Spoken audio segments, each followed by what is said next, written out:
Bonjour.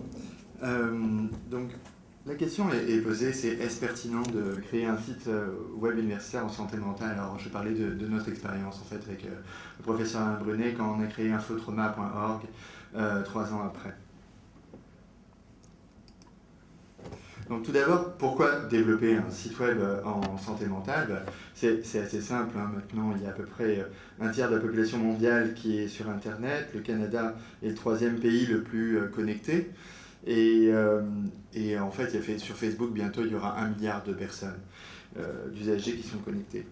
Donc, et on sait également qu'il y a à peu près 20% de la population qui va souffrir d'une maladie mentale au cours de sa vie, et à peu près 80% qui vont être des proches ou des collègues de personnes qui vont souffrir de santé mentale.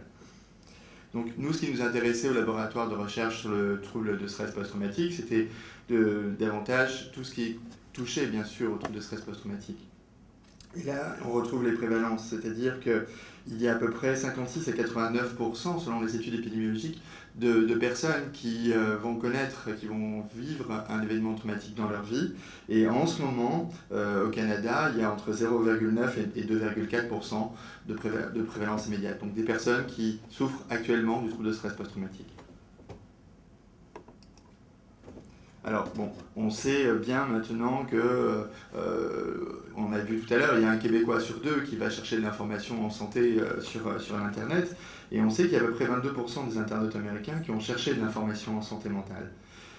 Malheureusement, ce qu'on sait aussi, c'est qu'il y a à peu près 42% d'informations inexactes, voire dangereuses, dans 6% des cas, en ce qui concerne les troubles anxieux. Alors, ce ratio-là, on peut le retrouver avec n'importe quelle psychopathologie. Hein. La littérature fournit des données assez précises dessus.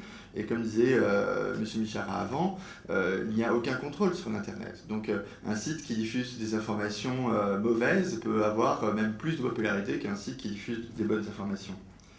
Et on sait aussi qu'une information appropriée qui est diffusée sur l'Internet réduit l'anxiété et que c'est un outil qui peut permettre en tout cas l'orientation vers des services de soins adaptés. Donc ça peut être un outil de santé publique.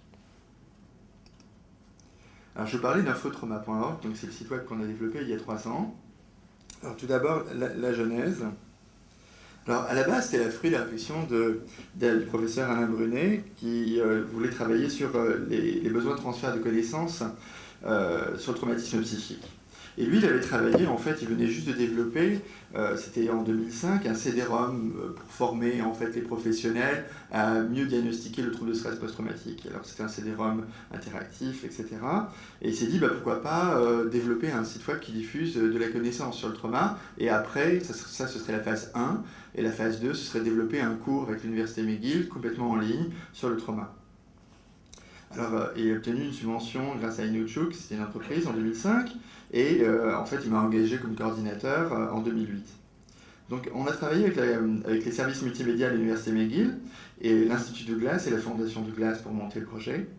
Et le modèle financier de base, c'était de bénéficier en fait d'aide financière, bien entendu, pour monter le site web, et ensuite de financer le site, ça maintenant c'est mis à jour, par le module de formation, donc le cours en ligne de l'université McGill. Alors l'équipe à la base, c'était donc Alain comme directeur, moi comme coordinateur, puis il y avait l'équipe de McGill, et l'équipe de l'éducation continue de McGill, la combinaison de Douglas et la fondation de Douglas. Bon, ça en fait, ça reflète pas du tout la réalité, parce que la réalité c'est plutôt ça. C'est plutôt qu'il y a eu des chercheurs qui ont travaillé là-dessus, des psychologues, des programmeurs, des concepteurs graphiques, des spécialistes en pédagogie, des réalisateurs, des scénaristes, des acteurs, du support technique, etc., etc., etc., etc. Donc ça a pris du temps, et puis pour qu'on fasse quelque chose de bien, ça coûtait aussi beaucoup d'argent.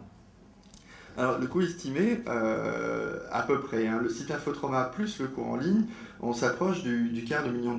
On n'est pas très très loin, si on compte tous les salaires, etc.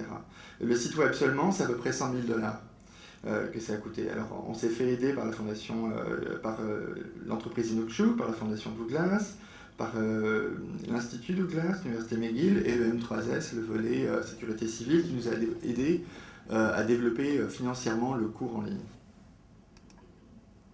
Alors, le but, ce qu'on s'est donné comme mission, c'était concision et vulgarisation.